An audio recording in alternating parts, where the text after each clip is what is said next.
呢一架車咧就對我嚟講咧係好有意思嘅。我一個好嘅客人，大概20年前咧，佢咧就俾咗佢10幾20架呢啲咁嘅鐵車仔俾我。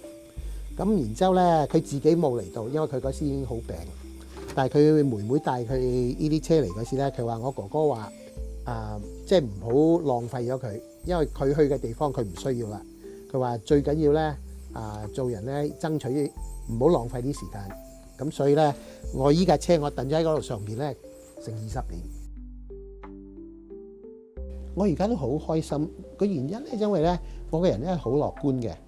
我以前後生啲嗰時咧，做到一隻劇嗰時咧，我都好開心，因為咧嗰時咧屋企人都仲個個喺度，咁又多朋友咯，咁自己又多嗜好咯，咁所以咧生活咧都要即係好忙啦。咁而家年紀大啲咧，咁當然咧就冇咁多親人喺度，但係咧我又識多咗好多朋友喎，係咪？